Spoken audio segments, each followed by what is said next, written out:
Hey, welcome to Vinyl Junkies broadcast number 6. This week's news will concern shirts, t-shirts. Finally, I have a new label announcement. We'll be talking about Run Out Groove and what that's all about. It's fun, I promise. In terms of reviews, we will have vinyl reviews for the latest Experience Vinyl record of the month, which is Peter Gabriel's Melt, curated by Miss Grace Slick of, this microphone is distracting me, but I got to get used to it. It's not even working. That's the funny part. I'm kind of like, Kramer on that Merv Griffin set.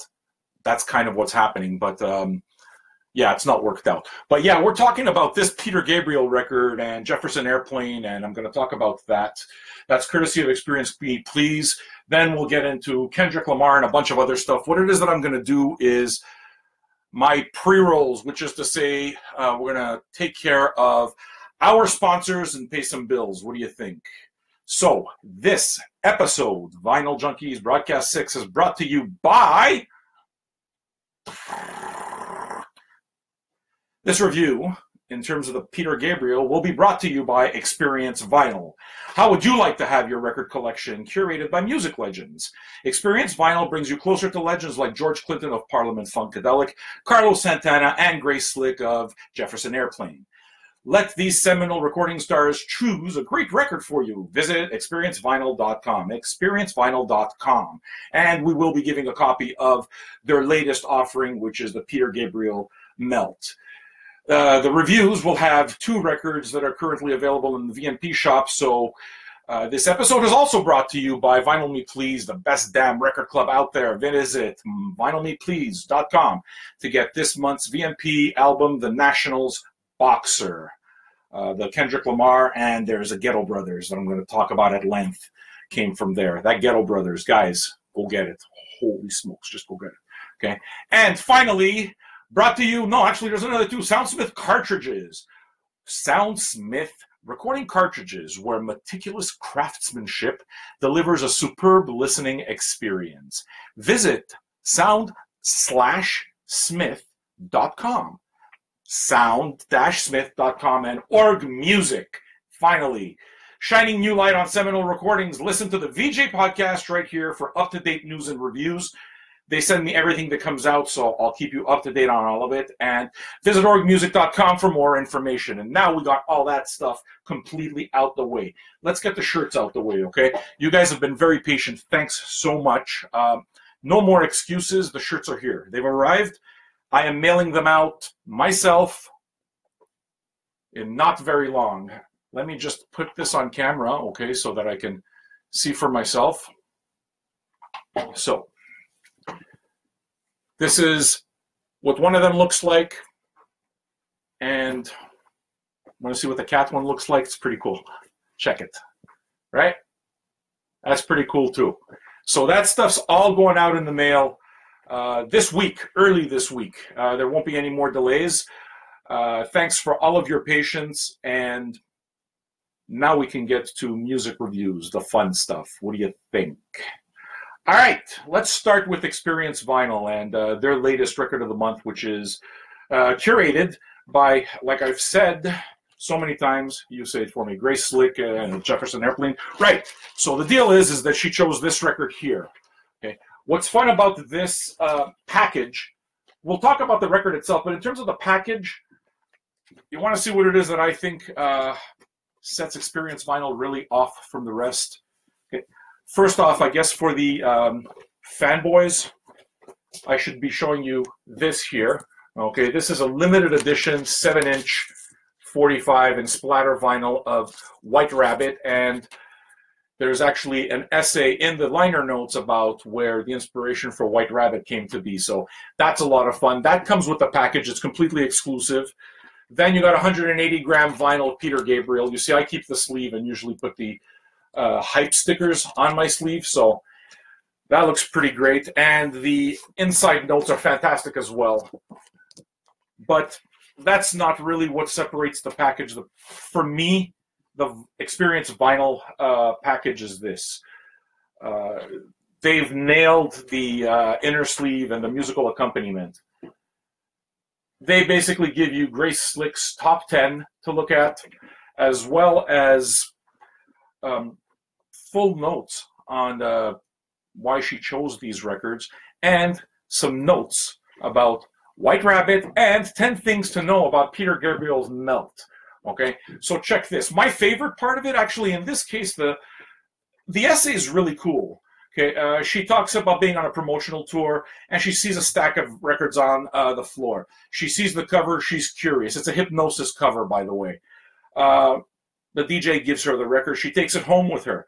She describes every song as unique, disturbing, concise, and spot on. Peter Gabriel looks on at various conditions from the inside out with a jeweler's loupe and a mirror. Instead of "I've been robbed," he becomes the robber. Usually the singer talks about remembering, not "I can't recall." No self-control is an admission I've never heard in a song. Fascinating. I'm so familiar with those problems. I just laughed and loved it. What songwriter has taken those positions?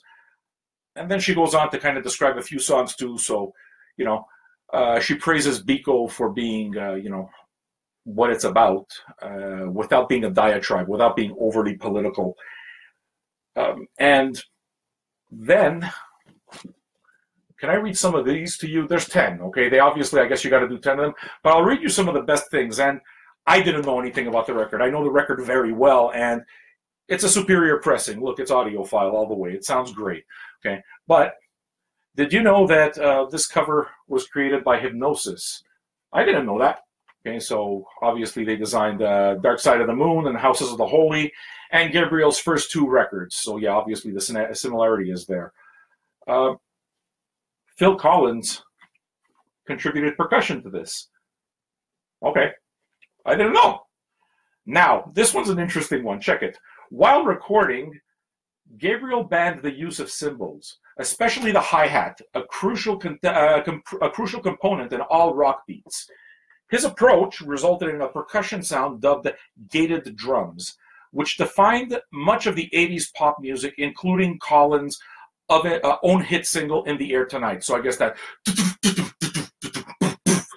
I can hear it. That's Peter Gabriel. Peter Gabriel. We got to blame him for Phil Collins. Blame Peter Gabriel for Phil Collins. But I like Phil Collins, so I ain't blaming him for shit. It's a good song. And I'll read one more to you. The Afro-pop groove of the album closing song, Biko, which Biko is akin for me as a closing song to an album as Freebird and Stairway to Heaven. I really consider it up to that level. And Hallowed Be Thy Name, and there's got to be others. Damage Incorporated. That one too. I keep looking at the mic. I'm so fucked. But this here, the Biko is Gabriel's tribute to South Africa's anti-apartheid activist Steve Biko, who would lead. This would lead the artist to explore African musical styles later in his career, especially on 1994's "Shaking the Tree" and 1986 "In Your Eyes," which featured Youssou N'Dour and featured Kate Bush as well. It goes a little bit further. He actually founded the WOMAD Festival, which was a huge stadium festival that gathered world stars, and Nusrat Fateh Ali Khan was on that. And I don't remember Miriam Makeba, maybe just a couple more, but really it was an amazing festival. So he, and with his label, actually, World Music, I think is the name of the label. Oh my God, I had bought so many of the CDs. But he introduced world music to a whole lot of us. And yeah, this was kind of one of the beginning starts. And that's one of the interesting notes that they put in to these 10 things to know, and why I think this entire package, this entire thing is fucking superior. I'm not kidding. It's nice paper. This is what the vinyl experience is supposed to be about. I listen to the music and I learn.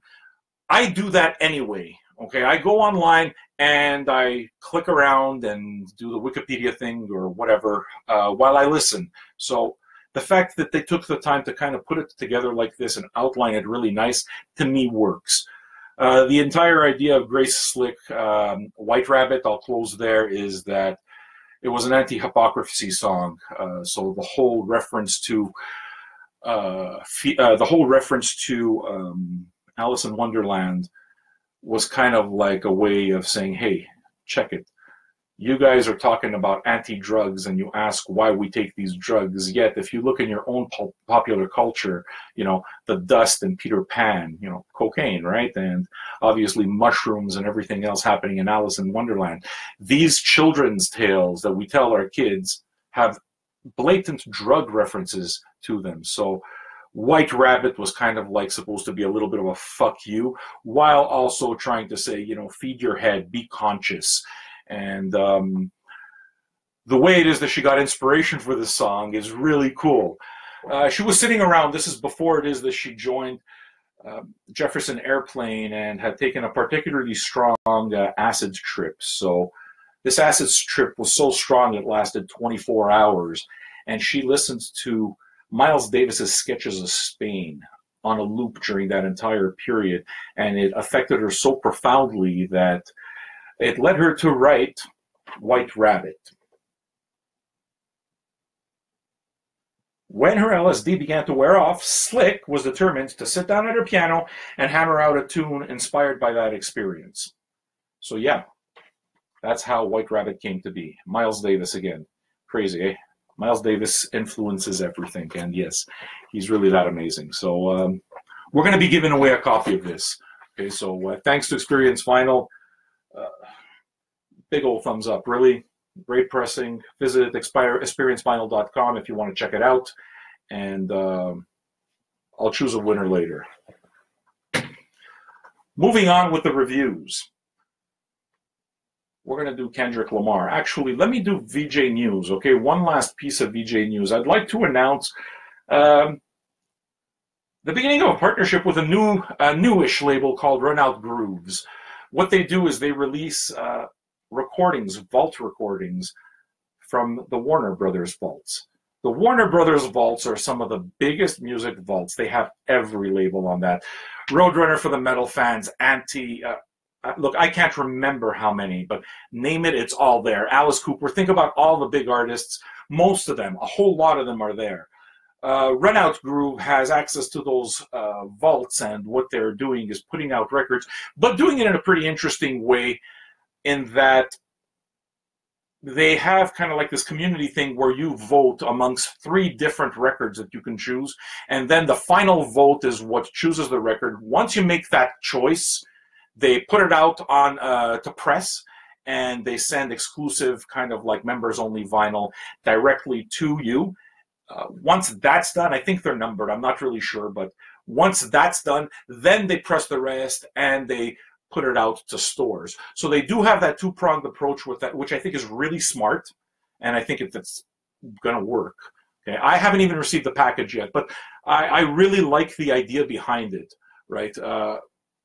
Look, it would be my dream job to go through the Warner catalog and pull out this stuff and be responsible for the reissue of these records that have never been put out. Man, I know the catalog, so just being there with Run Out Groove and knowing that there's all these great labels that I might be able to tell you news about, and that's what it is that we're going to be looking at in the future, and it's cool. So welcome, Run Out Groove. Their new record that they're putting out now is Marshall Crenshaw. That's supposed to be arriving, and they just announced, actually, I forgot who the 3 were that you had to choose, but the next record's one that I'm going to be taking, like, I can't wait to get it. And what they did is they recorded Morphine live during the 90s, and that is going to be awesome. This is a first-time Morphine release, and for those of you who are Morphine addicts like I am, you know, this is going to be an amazing thing. And finest analog, this isn't an analog source, it's a digital source from what I've been told, but, you know, that's the way it was recorded. Basically, they go through the line and ensure the highest quality all the way through. So there you go, man. Run Out Groove. We'll be looking at some packages and some records pretty soon. When I get them, I'll report to you, let you know what I thought. How's that? So that was the other news. Now we'll do the reviews. These next 2 reviews are brought to you by Vinyl Me Please, the best damn record club out there. Visit Vinyl Me Please to get the Nationals Boxer. Out soon. Okay, this here. I was really happy to get it, and I'm 2 weeks late on this. As far as I know, the record came out a couple of weeks ago, and for those of you who ordered it directly from the site, you'll notice that some of these records have kind of like a little scribble on the white t-shirt. That's Kendrick Lamar's signature, and I think members kind of got it before it was before the street date, but it seemed that way. If I measure the way things were going in Vinyl Junkies, a lot of people were releasing it a long time ago, but we started seeing it 2 weeks ago. What do I think of the record? The big bangers like Dance in the Water and Not Get Wet and Not Get Wet and Not Get Wet, you know, kind of like the big party bangers. It's not that kind of a record. I've listened to it only 3 times and understand that there's some kind of concept there, but Kendrick Lamar is one of those unique artists that requires deep listening in order to completely comprehend it. So on 3 listens, I can tell you that it's much more laid back. It's got a production which reminds in some ways of the old soul. There's definitely a tribute happening to the old soul bands, but the production is so modern and on point, and there's stuff happening that I haven't heard done quite like that. I know that they have a guest producer of Kid Cudi there, and Kendrick references his Compton roots and represents the West Coast thing, but we're not seeing too many of the West Coast musicians on it. So Kamasi's not on it. Thundercat, I believe, is on one song, but overall, I find the record gives off a feel more like an old soul record, despite the fact that it's extremely modern. Okay, but modern, but not kitschy. It's not kind of like that. What's that vocoder that they use? Anyway, you know what I'm talking. It's a new way of composing music. It's cutting edge while retaining a certain rootsiness, and the lyrics seem very involved. And I think it takes more than 3 listens in order to go deeper into that. In terms of the packaging, the records are fine. I mean, the records are nice, solid slabs. The cover's a little weird. I don't know. The paper stock feels kind of weird, and it's got this laminate, this, what the hell, spot varnish happening with the cover. So there's some covers, there's parts of spot varnish that happen all over the cover, and it's kind of cool. But when it comes down to it, right, in terms of sitting with it, the vinyl experience, damn, check out how small that writing is. Can you imagine reading it? Check it. So on top of that really small one, then sideways is another thing. So they want you to turn the record around and grab a microscope and read that, which is near fucking impossible. So I'm trying to understand what the point of this is. I hated it. I love the record. I'll continue listening to the record. I feel like I'm listening to, in some ways, a really foul-mouthed modern-day Marvin Gaye or something, or Curtis Mayfield. There's something happening here. There's no doubt. But what's with these fucking liner notes, man? They're useless. The inner sleeves are just regular old paper inner sleeves. The person who put this together didn't really... anyway, I don't know. If I had to put together a vinyl cover, this is not the way it is that I would put it. I would not say that it's designing's greatest achievement. But it's an amazing Kendrick Lamar album, right? So that's what we're there for. And there was a vocal in there. I forgot which song. All of the songs are just one word, but there was one song that sounded, I think, like Justin Bieber. And it wasn't Justin Bieber. It was another guy. But I wanted it so much to be Justin Bieber because it sounded so damn good. And it's like, there, fuck, in your face for people who just start shitting on people. Why? Because he's a little kid and, he's a schnock and all the rest of this. But whatever, In 10 years, you'll be making fun of someone else. So it would have been really cool to see Justin Bieber be in something kind of credible so that I can be a closet believer. Because, I like the Partridge Family and understand where all of that kind of comes from. And bubblegum rock is really cool. And Justin Bieber is just another bubblegum rock thing. It's the latest iteration, and there will always be other stars. So, what do you mean? I'll put it on. Now, this is probably the record that excites me most. Available also in the VMP shop. If it's not sold out, it should be sold out immediately. Ghetto Brothers. I originally did not even pick this record in the stack of records that I usually pick for review from their shop, because you can't get around to all of it, right? And when you're talking about the music, you want to be able to do justice by the words. So I had other stuff that seemed more interesting. I didn't know Ghetto Brothers, and I figured it might be a modern hip-hop thing. I didn't wind up picking it up.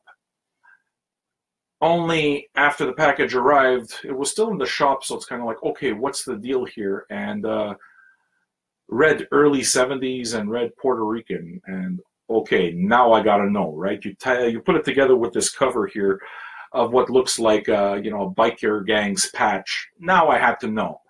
So they sent it over, and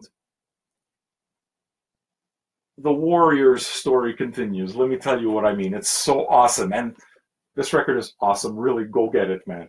I'm gonna go into it, but check it, man. How many of you guys have seen this, right? The Warriors, man.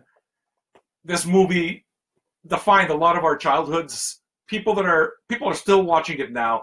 It influenced hip hop. It did so many great things, and I remember watching this maybe in the early 80s. It came out in 78 or 79, but I watched it in the early 80s on CBS, of all things, man. Network television on a Saturday night at around 8, not even too late, and being completely blown away. There's no swearing or anything on it, but who can forget the baseball Furies and that big Ferris wheel? Warriors, come out and play, yay! And on and on and on. It's kind of like Scarface in that way, just very influential. So, a year ago, Rubble Kings comes out. I'll put it all together. Rubble King comes out, which is a documentary I watched on Netflix, and the precursor to this, or the thing that kind of grabbed me. I mean, I'd watch this kind of thing all the time because I like this type of culture film, and but I remember the way it is that they advertised it before the Warriors ever came out. 9 years or 8 years before, it was based on a real life story, and they go into Bronx ghetto life during the early 70s. I loved this movie, and this is probably my favorite hip-hop soundtrack of last year. It's absolute brilliance, and if you can find it, find it. If you haven't seen the movie Rubble Kings on Netflix, look for it if it's still there. It's a good movie, really great movie, and I would say even better soundtrack. So what's the deal? As I'm reading the liner notes, I noticed that there's some kind of connection happening here that I hadn't put together. And then I realized that Ghetto Brothers here isn't just a band. Ghetto Brothers is the band that's featured on Rubble Kings. And I instantly became extremely interested in knowing more. First of all, in terms of collectors, this is legendary. Go check the Discogs for an original copy. Your eyes are going to bug out of your skull. It's a record. It's a New Yorican funk soul record from the early 70s, recorded by gang members before NWA or any of that happened. And the story to this record is so fucking wild, and the music is so wild that this is what it is that I'm going to talk about for a little while. Okay, I've actually taken the time to highlight the liner notes, which again is a complaint because, I mean, check the liner notes. But everything about the record drew me in so much that we're going to make this the feature, okay? Check this, man. This is the gatefold. So what they what the label did is they took some pictures and they recreated it. This is not the original sleeve size, but they recreated the entire packaging. But this here picture really describes exactly what Rubble Kings is all about. And this was at the beginning of it. So I'm going to tell stories, man. And I'm actually looking really forward to telling the stories because this record was amazing. Honestly, I love this. I love this. So check it. You're going to see me read a little bit, okay, so that I can get the story right. And do I have to take off my glasses? I might have to take off my glasses. Pushing 50, you know. So, where does this movie begin? Where does Rubble Kings begin? Where it begins is central. These guys here, the Ghetto Brothers, which is a Puerto Rican gang, street gang, one of their members gets killed, which sets off a truce in Boogie Down Bronx during the 70s, which was a complete shithole. All the immigrants would go there, and, you know, it had poverty. So obviously from poverty comes crime, and there was a major drug problem as well, right? So heroin took down a lot of people during that time, and the property values dropped like crazy. So what did it lead to? It led to a lot of building owners, rather than take the time to renovate the buildings, they see everything crumbling around them. And you see this sometimes in neighborhoods, right? Everything crumbles up around them, and the property value drops. So what a lot of them would do is they'd burn the buildings right down to the ground so that they could collect on the insurance money. So the Bronx would have tons of these dilapidated buildings, like you see in the gatefold, wrong gatefold, in that gatefold. Okay, and this is the rubble in which gangs like the Ghetto Brothers worked. Obviously, you don't need me to tell you the sociology of street gangs, right? A bunch of people get together, they want protection, they want a sense of family, they need somewhere to be. A gang is community, man. And when you're poor, shit happens. So my man here, the leader of the Ghetto Brothers, his name is the Melendez Brothers, I know, but yeah, their names are the Melendez Brothers, but his particular name, I think, is what? Benjamin or something? Benji, yeah. Benjamin Melendez. Okay. He's the leader of this Ghetto Brothers gang. One of the members gets stabbed. He says, enough is enough, right? He was very social-minded, so very influenced by the Black Panther movement and how it is that they had the breakfast program, right, for children. You know, he saw that as positive social change, doing something positive for the community. And he took after that type of a thing. And he was also very influenced by the Puerto Rican socialist movement. So he wanted to do the same thing for the Puerto Rican and Latin community that the Black Panthers were doing for theirs. And that's the way it is that he decided to move the Ghetto Brothers forward. Instead of seeking retaliation and getting into the entire gang warfare that was what everybody did at the time there, he just declared truce with everyone and decided to say, hey, you know what? We're done. No more fucking borders. I don't want to worry about dying because I'm walking on that street. What we'll do in our quote-unquote area, in our block, is we're going to have weekly block parties. Not gang block parties. It's 100% peace. You guys just come, chill, hang, listen to the music, drink some beers, let's hang out. So he basically opened the door to others and created a bond, which has gone into much deeper here in the Rubble Kings. And this sets the precedent for this record here. Okay, so that's the background of Benji Melendez. In terms of musically, he grew up with the Beatles. I guess I'll get into that a little bit later. But catalyzed by the tragic death of their peace counselor, Cornell Black Benji Benjamin, slated in an attempt to resolve a clash between warring gangs, the Ghetto Brothers, by forsaking revenge, became an initiators of a landmark gang peace treaty that represented the important first step towards quelling a culture of violence threatening to consume the Bronx. So actually this kind of leads to another kind of like precursor to hip hop, talking about where hip hop comes from. Besides Blaxploitation, the Black Spades was another band, was another gang that was mentioned here, and another person other than the Ghetto Brothers that did the same thing through music and community and positivity and went on to a lot more fame was Africa Bambaataa, just a pioneer of early New York hip hop. So roots, man, roots. Cold Crush Brothers, I think, came from this little thing as well. So yeah. The Ghetto Brothers' weekly post-peace treaty block parties, back in which once fueling gang members would venture off turf and mingle, are in many respects the precursors to Bronx hip-hop park jams. Absolutely. Okay, so check this. In terms of musically, this is really cool too. In terms of musically, this is it's a weird record. This is an absolutely weird record. You hear some Beatlesque melodies, and it doesn't sound professional. It sounds good, but there's something just slightly off. You know what it makes me think of? In the best possible way. I've played this a dozen times, all right?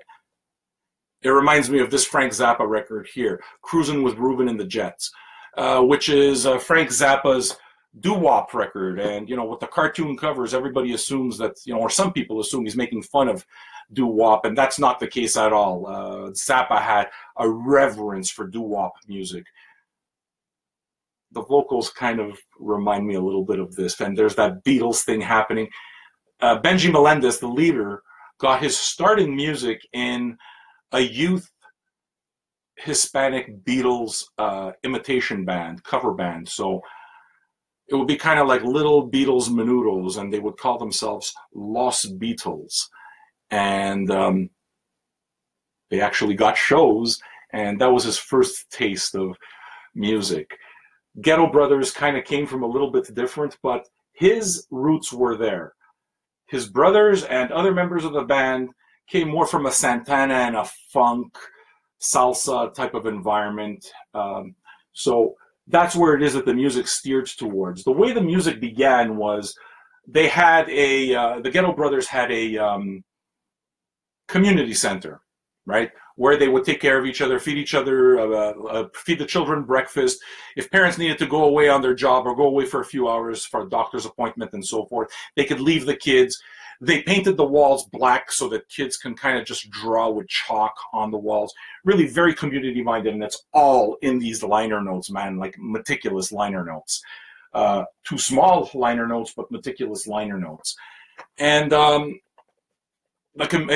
were obviously doing something for the community, despite the fact that they were wearing biker garb. They had a certain respect, and people knew that they were cool. They weren't, you know, there were no turf wars. They were trying to chill it out and be a positive force and welcoming others as well. So Benji Melendez got together with the chief of police of the local police department, and they managed to get some free instruments. And all of a sudden, this community center had instruments, and people would go mess around on them, and they just started jamming. And before you know it, they got really good. They enjoyed it. And they'd play a couple of hippie bars they would describe around the neighborhood. But for the most part, all they would do is they'd get together and hang out at a corner store in front of, I think, 163rd Street, if my memory serves me right. And the corner store was super cool with it. So what he would do is he would give them electricity so they could plug in their amps and their microphones. And he would give them sandwiches and drinks. And they would perform in front of the storefront for whoever passed by. And people would go into the store and get their sandwiches and stuff, and everyone was happy. So the idea of that makes me really happy. I love it. I love it. Community, man. This record is fucking awesome. And the fact that it comes from gang members or former gang members, and the fact that it's just, the story is as compelling as the music is. It's a truly compelling record. So let's go further. There are more stories to this record. Want to know how it got recorded? Check this. The guy that recorded the record owned a record store and a tiny little imprint label in New York City. And the way he told the story is that people would always go in and vandalize. They would go in and they'd rob him, right? So they'd smash the windows through and steal a bunch of shit and take off. So at one point, him and his partner got fed up and they decided that they were going to do something about it. So they started sleeping behind in the store, in the shop, on cots, seeing when somebody would break in. And lo and behold, somebody tries to break in. They grab a gun, they blast at the guy, they shoot the guy in the arm, leaves a bit of blood, but you never know who it is. So they instantly, the owners of this shop instantly get to blaming the locals, who are the Ghetto Brothers, for doing this. What the Ghetto Brothers do in this case is they clear their name by banding together, and finding the culprit, the person who really did this with the arm wound, and delivering him to the store and saying, "This is your criminal, not us." Okay. The owner seems to be very impressed. He'd heard their music and just offered to mic up the place, mic up his store, and record. And everything happened in one day, just really unprofessional. So you know when you're talking about Link Ray, those shack type recordings, is the same type of deal. But these guys, these musicians liked music so much, right, that in their community center, they were so jammed on. They were always just on all the time, playing these little things. And so it winds up sounding really good. One of the members, as a matter of fact, was a pretty tight taskmaster. So you have this interesting form of music that's influenced by the Beatles, and it immediately makes me think of this other Japanese thing. It's a record I've been looking for and I haven't found yet, but it's like one of my grail of grails. A Japanese Beatles type band called the Mops. I would do anything to see this record released properly, but it's impossible to find. So the Mops, We Are Mops, fucking awesome stuff.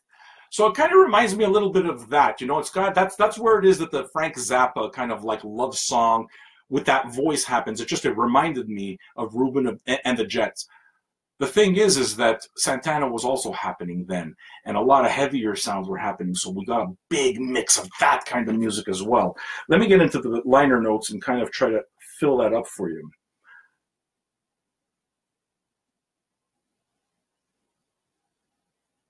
Lucky for you, this is the stuff that I cut out when I put together the podcast.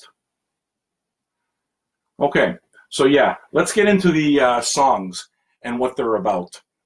There's one song, again, it really does tell the story, but there's one song called, what the hell did you call the fucking song? Anyway, one song on this record is about hypocrites. Okay, and this is how the song came about. I don't remember the name. Is it in the back here? You Say You Are My Friend, song 1, side 2. You see how I found it? Song 1, side 2, You Say You Are My Friend, is about hypocrisy. The way that story came to be is in these gangs, they had people called, not warlords, but they had people called, I guess, warlords. Okay? And the warlords in gangs were the ones that were supposed to infiltrate other gangs and take out important members of other gangs so that they strengthened their positions. You know, they were the warriors of the gang. And this song came from that experience.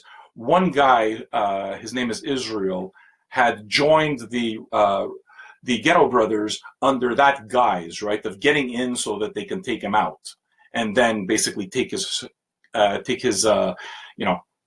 that on his reputation for his gang and basically increase his ranking. Now, what happens during that time is that Israel, Benji treated Israel with kindness. He'd feed him, and he'd take care of him when he needed somewhere to go. He could sleep there. He treated him with empathy and kindness, and they became friends, and they liked each other. So when this moment of truth was supposed to happen, I think there was some kind of knock on the door, all in the liner notes. You just need a microscope to read them. But, you know, there's a knock on the door, and he knew there was, you know, kind of like a moment. This is where it is that he was supposed to die or something. And Israel just cried, a gang member, and said, I'm here, you know, from a rival gang, and I'm here to take you out. I can't do it. You're not the fucking problem, man.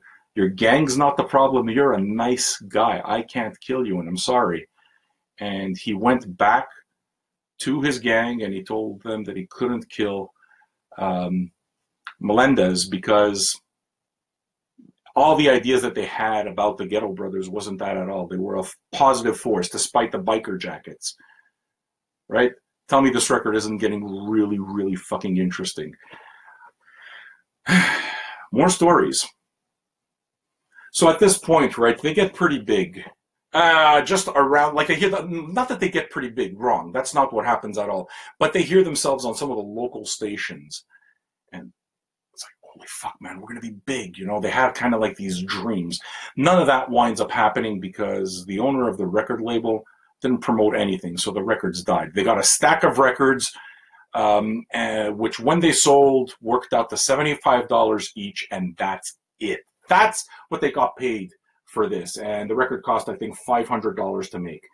It sounds like that, but it's a special record. The band members, it's never been reissued, by the way, except for right now. The band members got pissed off and wanted to get paid. They had these dreams of grandeur, so they wanted to get paid. They didn't understand how this record that was playing in all these Latin places and Latin radio stations and was so big, and they were getting gigs, right, with some of the superstars. I think who had they mentioned? Carly Simon and Keith Richards. Some really big people were, involved, and they weren't getting paid. So at one point they go to the record store and demand to get paid. They get nowhere. One of the members goes in and steals some maracas, and boom, no more chances whatsoever. You're completely done with the record ever seeing the light of day. So that's what winds up happening here. I'll tell you one more story about one more song, okay? Once I find it.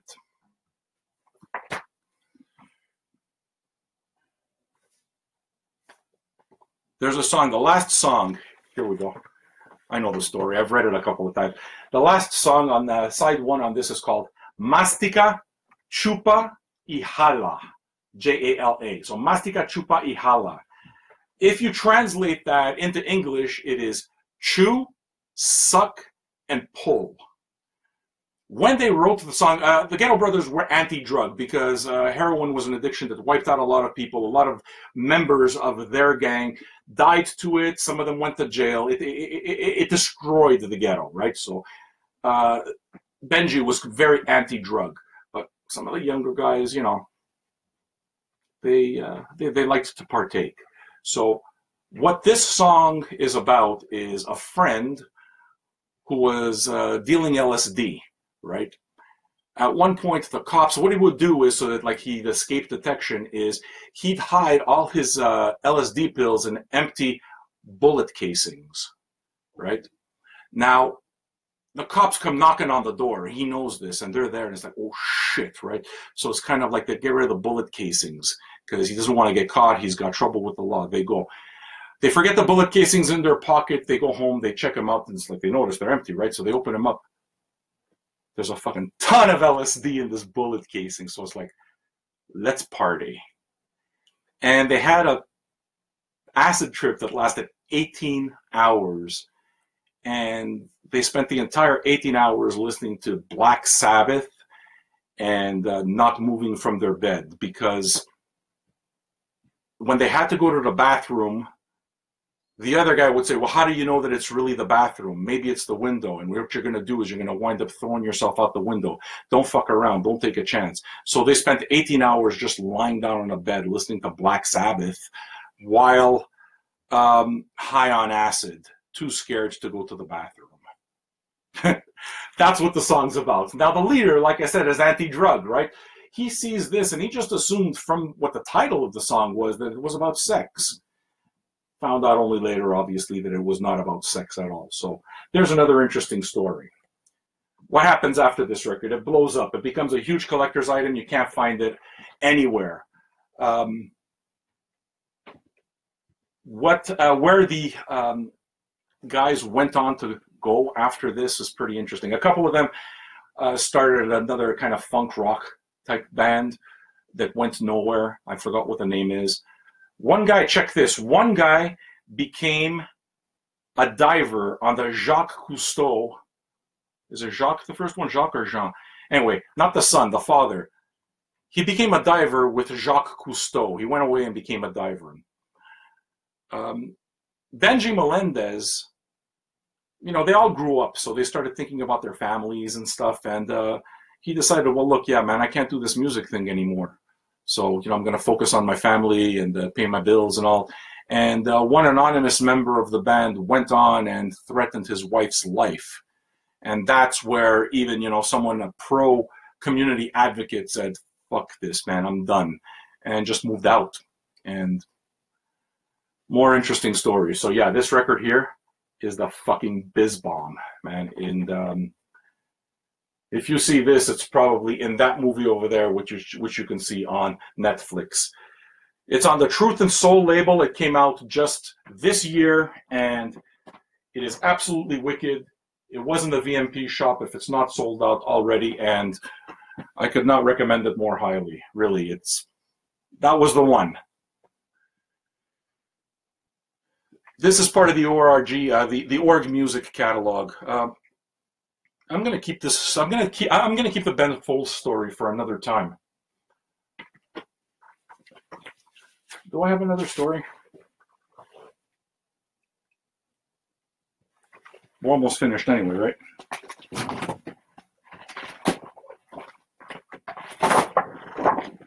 Can I tell you one more thing? Let's go through Grace Slick's top 10. Sketches of Spain, by the way, was number 1. But interesting top 10. Check this, right? The Peer Gynt Suite is her number 2. So, you know, dun dun dun dun dun dun dun dun dun dun.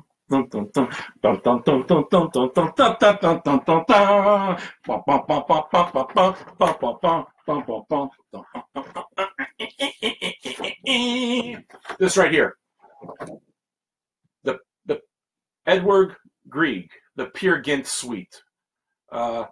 This is one of her favorite recordings, number 2. And for you metalheads, it was the intro to side 2 of this, right before the song "The Hall of the Mountain King." So, Peer Gynt and Grieg is very fucking metal. Then Melt, Hotel California, whatever. Lots of film scores. A film score to Lawrence of Arabia, Gladiator, The Robe, and Handel's Messiah, with some Beatles and Rolling Stones. Interesting list. So I think I'm done. And, oh, wait a second. We got to do the vinyl hack. Okay, let's do the vinyl hack. See, that's why it is that I leave these notes here. It's not just for you guys. It's for me so that I can kind of follow along. Oops, I can't follow along, or can I? Here we go. Believe it or not, this box, this cardboard box, is the vinyl hack. Very, very simple vinyl hack. If you have these shelves, the Expedit shelves, or a little later on they became Kallax shelves. The difference being that I think the width decreased by about 1 centimeter, not more than that. But the actual shelf space is exactly the same. Okay, it's the standard in terms of cheap shelving and very convenient shelving for anybody who has a large collection. So I keep adding because, well, they're perfect. Now, one thing that happens is that if you put the records in, you'll notice that you have to go in, and it leaves about, I would say, 1.5 inches or something of a lip, which is really cool if you want to put like little tchotchkes or something on your shelves. But the thing is that it doesn't make it very convenient when you're picking records. So when you're trying to pick a record, because you're fucking around with the sleeves and everything, it leads to spine wear. It's not convenient, you know, especially if it's tightly packed. This is a really easy hack. These boxes here are boxes in which records get shipped, right? I can't speak to other ones, but United Record Pressing puts these out. You can get these boxes at your local record store. Be nice, shop at your local record store and ask them for them. Why?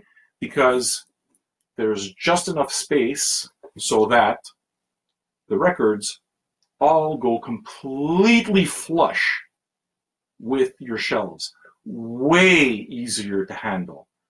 They look a lot nicer also. So just a little vinyl hack. Go to your friendly neighborhood record store.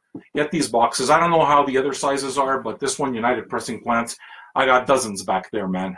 It works. It's great.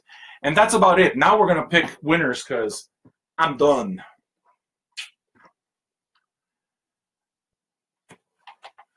Sorry, by the way, about the the fact that the audio is not where it needs to be. It seems like I have some kind of issue with my sound card and the board, and there's stuff that needs to be taken care of. And the fact is that I'm boring myself just talking about it, but it'll get resolved, okay? So who's winning? You know what? Dylan LeGraves, you're winning a record, man. No question there. Your posts have been fabulous, so I'm going to give you the Peter Gabriel, courtesy of Experience Vinyl. And Helga Neumann, you will be getting the Ghetto Brothers, and enjoy it. It's freaking amazing. And thanks for watching. I hope you enjoyed it. I really hope that Facebook doesn't get rid of it, but I'll download it right after. Expect the podcast to go up in a couple of days, usually Monday or Tuesday, all right? Please subscribe to the podcast. You can see the link, vinyljunkies.libsyn.com. We'll make an easier link eventually for you to follow, but for now, we're still putting it together. Thanks for watching, guys. I got to turn this off, all right? I'm hungry. Ciao.